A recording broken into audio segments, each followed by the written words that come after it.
Hello everyone. So we continue our discussion on the transportation problem. This time, this is the third method, which is Vogel's approximation method, to find out the basic feasible solution. So this is also called the penalty method.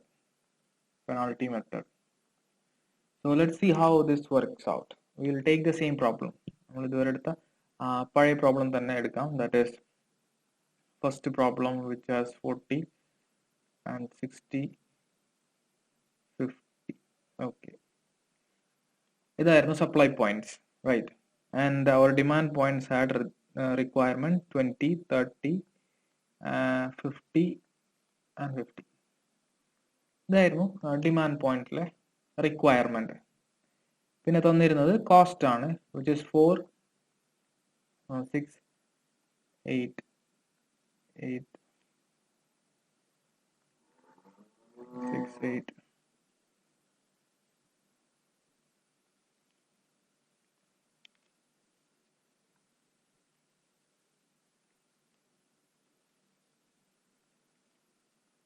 Okay, now this is our problem, and in Vogel's approximation method, this is an improvement over a minimum cost method. നമ്മൾ north west corner rule പഠിച്ചു, minimum cost പഠിച്ചു.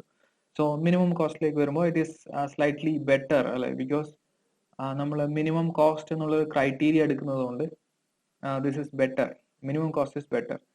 So അതിന് കുറച്ചുകൂടി improvement ചെയ്യാൻ പറ്റുമെന്ന് ഒരു തോട്ടിൽ ഉണ്ടായതാണ് വോഗൽസ് അപ്രോക്സിമേഷൻ മെത്തേഡ്.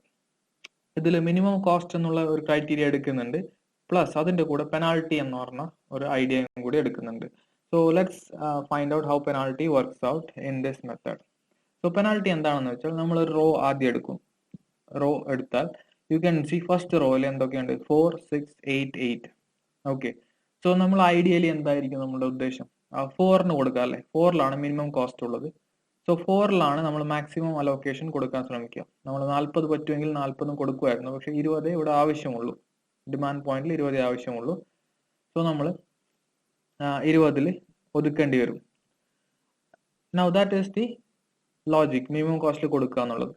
നൗ അങ്ങനെ കൊടുക്കാൻ പറ്റിയില്ലെങ്കിൽ വാട്ട് ഹാപ്പൻസ്, നമുക്ക് 4 എന്നുള്ള സെല്ലിൽ കൊടുക്കാൻ പറ്റിയില്ലെങ്കിൽ തൊട്ടടുത്ത സെല്ല് 6 എന്നുള്ള സെല്ലാണ് അല്ലെ. തൊട്ടടുത്ത മീൻസ് അതിന് ഏറ്റവും അടുത്ത് കോസ്റ്റ് ഉള്ളത്. ഓക്കെ, 4ന്റെ ഏറ്റവും അടുത്തുള്ളത് 6 ആണ്. ഓക്കെ, സോ നമുക്ക് 4ൽ കൊടുക്കുക എന്നുള്ളതാണ് ഐഡിയൽ. അതിൽ പറ്റിയില്ലെങ്കിൽ നമ്മൾ 6ലായിരിക്കും കൊടുക്കേണ്ടി വരിക. അപ്പോൾ നമുക്ക് വരുന്ന അഡീഷണൽ കോസ്റ്റ് എത്രയാണ്? അഡീഷണൽ കോസ്റ്റ് 2 ആണ് അല്ലെ. 2 ആണ്. 4ൽ കൊടുക്കാൻ പറ്റിയെങ്കിൽ വി ആർ ഹാപ്പി, പക്ഷെ അതിൽ പറ്റിയില്ലെങ്കിൽ there is an opportunity cost. 4ൽ കൊടുക്കാൻ പറ്റിയിട്ടില്ലെങ്കിൽ നമുക്ക് 6ൽ കൊടുക്കേണ്ടി വരും. ദാറ്റ് മീൻസ് ഒരു 2 rupees അഡീഷണൽ കോസ്റ്റ് വരും. So that is called the penalty. അതിനെയാണ് നമ്മൾ പെനാൾട്ടി എന്ന് പറയുന്നത്. അതേപോലെ നമ്മൾ എല്ലാത്തിന്റെയും പെനാൾട്ടി കണ്ടുപിടിക്കും. സെക്കൻഡ് റോ എടുക്കുകയാണെങ്കിൽ 6, 8, 6, 7 ഉണ്ടല്ലേ. സോ ഇതിൽ മിനിമം ഏതാണ് നമ്മൾ ഐഡിയൽ പോയിന്റ്? ഐഡിയൽ പോയിന്റ് എന്ന് വെച്ചാൽ മിനിമം ആയിരിക്കും. ഇവിടെ 2 മിനിമം ഉണ്ട്, 6 and 6. സോ അതിൽ ഏതെങ്കിലും ഒരു 6 ആയിരിക്കും നമ്മൾ ഐഡിയൽ പോയിന്റ്. ആ 6ൽ കൊടുക്കാൻ പറ്റിയിട്ടില്ല എങ്കിൽ നമുക്ക് അടുത്ത 6ൽ കൊടുക്കാം അല്ലെ. അടുത്ത 6ൽ കൊടുക്കാം. സോ ദാറ്റ് മീൻസ് അവിടെ പെനാൾട്ടി എന്തായിരിക്കും? 0 ആയിരിക്കും. എന്തുകൊണ്ടാണ്?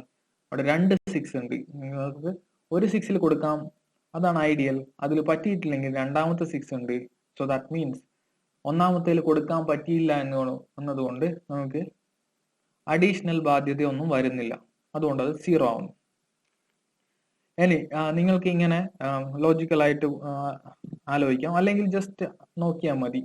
തേർഡ് റോ എടുത്താൽ ഏതാണ് മിനിമം? മിനിമം 5 ആണ്.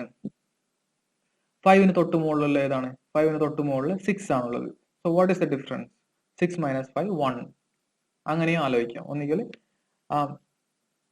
കൺസെപ്ച്വലി ആലോചിക്കാം.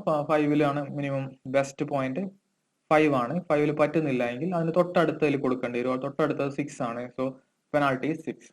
അല്ലെങ്കിൽ വളരെ ക്യുക്കായിട്ട് ചെയ്യണമെങ്കിൽ മിനിമം എടുക്കുക, സെക്കൻഡ് മിനിമം എടുക്കുക, അതിന്റെ ഡിഫറൻസ് എഴുതാം. റോ ഒക്കെ അങ്ങനെ എഴുതി. ഇനി കോളം അതേപോലെ എഴുതണം. നോ കോളം എഴുതുകയാണെങ്കിൽ ഫസ്റ്റ് കോളം നോക്കുകയാണെങ്കിൽ വി ഹാവ് 4, 6, 5. സോ 4 ആണ് മിനിമം, അതിന് തൊട്ട് മുകളിലുള്ളത് 5 ആണ്. So the difference is 1. So 1 will be the penalty in the first column. Second column എടുത്താൽ മിനിമം എത്രയാണ്? 6 ആണ്. തൊട്ട് മുകളിലുള്ളത് 7 ആണ്. Difference is 1. അവിടെ പെനാൽറ്റി 1 ആയിരിക്കും. നൗ തേർഡ് കോളം 8 6 6 ആണ്. സോ അവിടെ 2 6 മിനിമം ആയിട്ട് വരുന്നുണ്ട്. അതുകൊണ്ട് അതിന്റെ പെനാൽറ്റി 0 ആയിരിക്കും. And the fourth column is 8 7 8 ആണ്. അവിടെ 7 ആണ് മിനിമം. നെക്സ്റ്റ് 8 ആണ്. So 7 minus 8 is 1. സോ ഇതാണ് first step. We find out the penalty of every row and every column.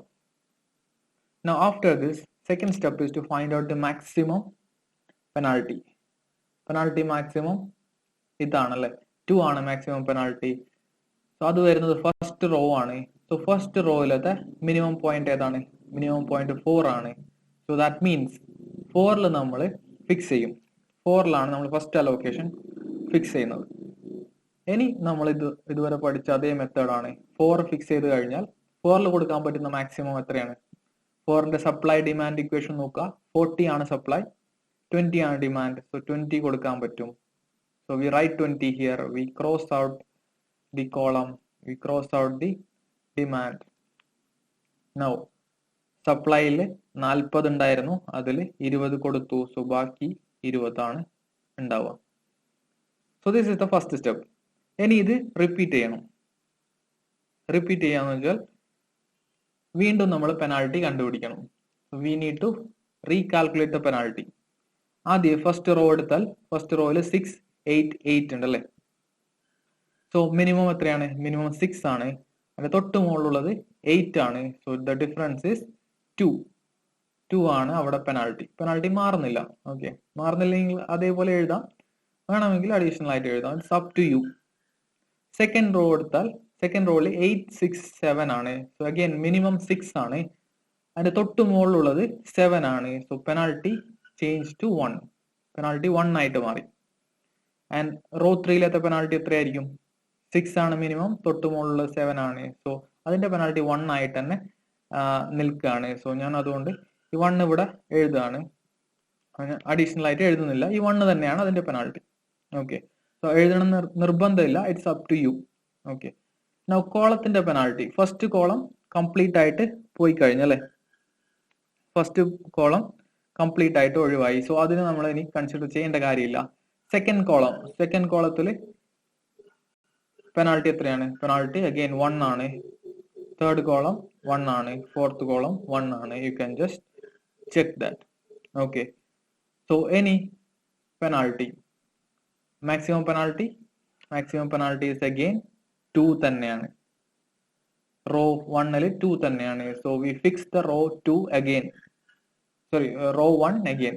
Raw 1ലാണല്ലേ, റോ 1ലാണ് മാക്സിമം പെനാൽറ്റി. സോ നമ്മൾ റോ 1നെ ഫിക്സ് ചെയ്യുന്നു. അതിൽ മിനിമം 6 ആണ്. 6 എന്ന സെല്ല് നമ്മൾ ഫിക്സ് ചെയ്യുന്നു. സോ 6ൽ കൊടുക്കാൻ പറ്റുന്ന മാക്സിമം അലോക്കേഷൻ എത്രയാണ്? We check the supply demand equation which is 20 and 30.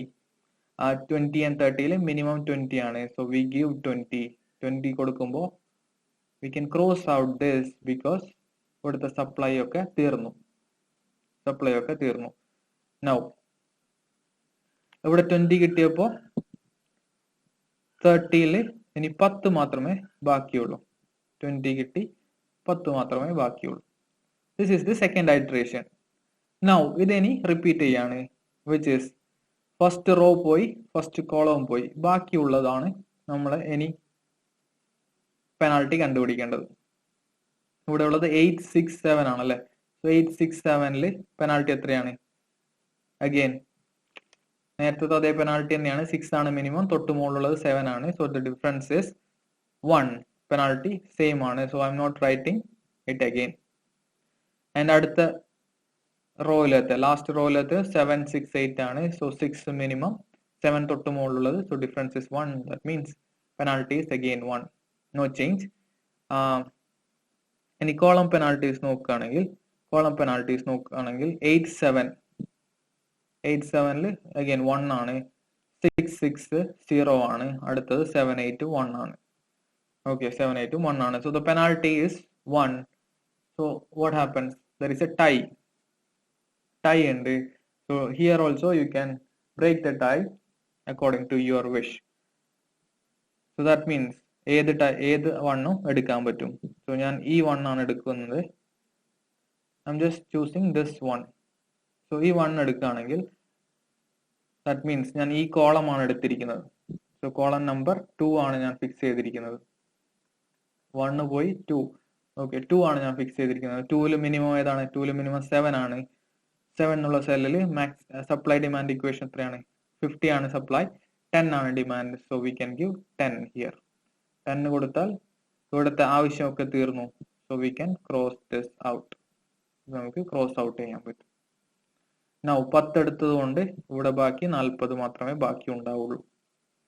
Again അടുത്ത ഐട്രേഷൻ, തേർഡ് ഐട്രേഷൻ കഴിഞ്ഞു. Now moving on. ഇനി ബാക്കിയുള്ളത് 6, 7, 6, 8 എന്നുള്ള ഈ 4 കോളം മാത്രമാണ്, 4 സെല്ല് മാത്രമാണ് ഉള്ളത്. സോ ഇതിൽ അഗെയിൻ കാൽക്കുലേറ്റ് ചെയ്താൽ 6, 7 ആണ്. So penalty is 1. അടുത്തത് 6, 8 ആണ്. Okay, here penalty changes to penalty 2 ആയിട്ട് മാറും. 6, 8ൽ പെനാൾട്ടി 2 ആയിട്ട് മാറും. അഗെയിൻ കോളം നോക്കിയാൽ 6, 6 ആണ്. 6, 6ൽ 0, 7, 8ൽ 1 ആണ്. ഓക്കെ, സോ ഇവിടുത്തെ maximum penalty is 2. So we fix this row. ഈ റോ ആണ് ഫിക്സ് ചെയ്യുക. 6, 8 എന്നുള്ള റോ. സോ 6, 8ൽ 6 ആണ് മിനിമം. 6 മിനിമം ആവുമ്പോൾ അതിലെ സപ്ലൈ ഡിമാൻഡ് ഇക്വേഷൻ നോക്കും. സോ ദാറ്റ് മീൻസ് 40 ആണ് അവിടുത്തെ സപ്ലൈ ആൻഡ് 50 ആണ് demand. So we can give 40 here. So that will cross out this one and this one. And ഈ താഴത്തേതിൽ 50ൽ 40 സപ്ലൈ ചെയ്തു. സോ റിമൈനിങ് ഇസ് 10 ബാക്കി ഉണ്ടാവും അല്ലേ. നൗ ഇനി ഏതാണ് ആകെ ബാക്കിയുള്ളത്? 6, 7 എന്നുള്ള ഈ രണ്ട് സെല്ലുകളാണ്. അതിൽ മിനിമം 6 ആണ്. 6ൽ നമ്മൾ സപ്ലൈ ഡിമാൻഡ് ഇക്വേഷൻ നോക്കിയാൽ 60 ആണ് സപ്ലൈ, 10 ആണ് demand. So we write 10 here. So that means ഈ 10ഉം പോയി ആൻഡ് ഇവിടെ ബാക്കി 50 ആണ് ഉണ്ടാവുക. നൗ 7 നോക്കിയാൽ അവിടെ 50 demand, 50 supply. So we can just write 50 here. Okay, so ഇതാണ് നമുക്ക് കിട്ടുന്ന ന്യൂ അലോക്കേഷൻ, പുതിയ അലോക്കേഷൻ. സോ എത്ര അലോക്കേഷൻ ഉണ്ട്? 1, 2, 3, 4, 5, 6. 6 allocations ഉണ്ട്. Let's try to calculate the total cost. Total cost calculate ചെയ്താൽ ഫസ്റ്റ് സെല്ല് 4 into 20. 4 into 20 എത്രയാണ് വരിക? 80 വരും. നെക്സ്റ്റ് സെല്ല് നോക്കിയാൽ 6 into 20, that is 120 വരും. പിന്നെയുള്ളത് 6 into 10 ആണ്. That will be 60 plus 7 into 50 ആണ്. So that will be 3. Okay, താഴെ എഴുതാം. That will be 350. പിന്നെയുള്ളത് 7 into 10 ആണ്. That will be 70 and 6 into 40, that is 240 ആണ് വരിക. So calculating this will give you this is 200 and this will give you 300, 200, 500, 850 and 920. 920 ആണ് നമുക്ക് ഇതിൽ ടോട്ടൽ കോസ്റ്റ് കിട്ടുന്നത്. Okay, so if you compare this northwest corner rule, minimum cost and Vogel's approximation method. Okay, I think northwest നമ്മൾ 960 ആണ് കിട്ടിയത്, minimum കോസ്റ്റിൽ 930 ആണ് കിട്ടിയത്, and Vogel's അപ്രോക്സിമേഷനിൽ 920 ആണ് കിട്ടുന്നത്. So Vogel's approximation method tends to perform better or has the potential to perform better. Vogel's approximation മെത്തേഡിനാണ് ഏറ്റവും better ആയിട്ട് പെർഫോം ചെയ്യാനുള്ള പൊട്ടൻഷ്യൽ ഉള്ളത്. ബിക്കോസ് ഇവിടെ മിനിമം കോസ്റ്റ് എന്നുള്ള ക്രൈറ്റീരിയ എടുക്കുന്നുണ്ട്, പ്ലസ് അതിന്റെ കൂടെ പെനാൾട്ടി എന്നുള്ള ക്രൈറ്റീരിയ എടുക്കുന്നുണ്ട്. So now the task for you is, നമ്മൾ ഇവിടെ ഇതൊരു ടൈ ബ്രേക്കിംഗ് മൂവ്മെന്റ് ആയിരുന്നു അല്ലെ. ഇവിടെ 1 ആയിരുന്നു എല്ലാത്തിലും പെനാൾട്ടി. സോ നമ്മൾ ഇതാണ് ഫിക്സ് ചെയ്തത്. So you can fix this and അങ്ങനെ ഇത് ഓരോന്നും ഫിക്സ് ചെയ്തിട്ട് try to find out the total cost and check what is the total cost. എത്രയാണ് ടോട്ടൽ കോസ്റ്റ് എന്നുള്ളത് ട്രൈ ഔട്ട് ചെയ്യുക. ഓക്കെ,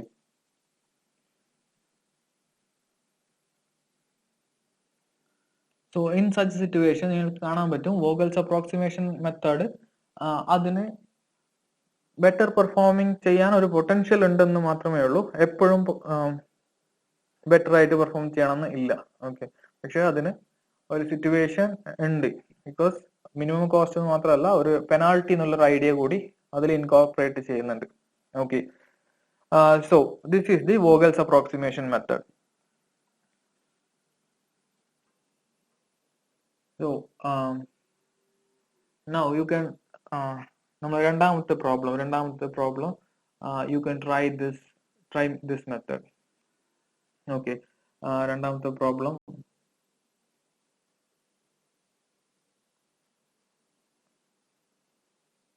okay, രണ്ടാമത്തെ പ്രോബ്ലം നിങ്ങൾക്കിത് ഈ മെത്തേഡ് ഉപയോഗിച്ചിട്ട് ട്രൈ ചെയ്ത് നോക്കാം and find out the answer for that one. Okay, ഇതായിരുന്നു അല്ലേ രണ്ടാമത്തെ പ്രോബ്ലം.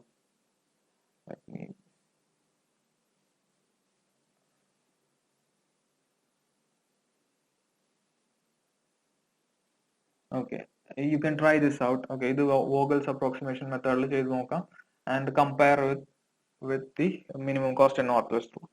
ഇതിലും ഒരുപാട് ടൈ ബ്രേക്കിംഗ് മൊമെന്റ്സ് വരാം. സോ ടൈ ബ്രേക്കിംഗ് സിറ്റുവേഷൻസ് വരുമ്പോൾ ആ രണ്ട് സിറ്റുവേഷൻസും ചെയ്ത് നോക്കാം. ഓക്കെ, സോ അതിലൊക്കെ എങ്ങനെയാണ് ആൻസറിന്റെ ഡിഫറൻസ് വരുന്നുണ്ട് നോക്കാം. And if you want it we can discuss this problem in the class.